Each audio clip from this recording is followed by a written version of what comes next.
Welcome crafters! Today we have a super quick craft, so let's craft these fun haunted house paper centerpieces.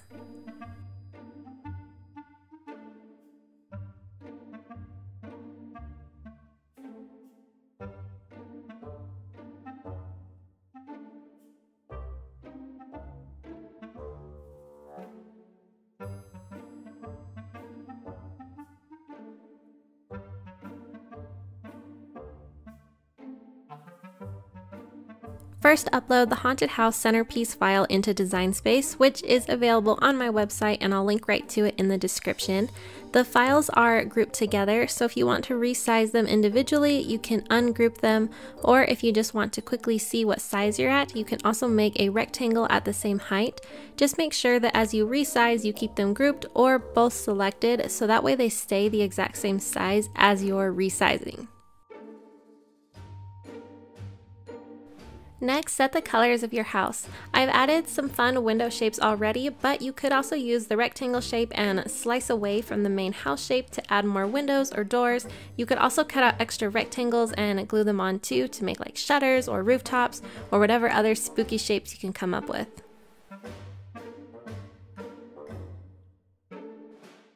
Next, have the Cricut cut out the shapes. For my smaller haunted houses, I just used light cardstock, so I used the light grip matte.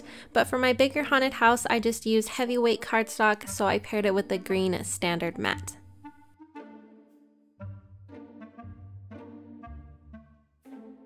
After the houses have cut, simply make them stand by sliding the top piece into the other through those slits. These cute haunted house centerpieces also store flat, so you can keep them flat until you need them, or they can also store easily for next year too.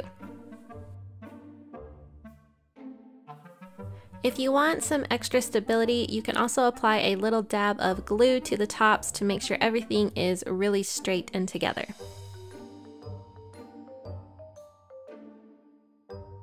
That's all for today's super quick craft. Does it get any better than a quick craft to fit into your day? Now your haunted house DIY party decoration centerpieces are all complete. I can't wait to place these with some spooky Halloween treats. Keep crafting, keep smiling, and thanks for subscribing.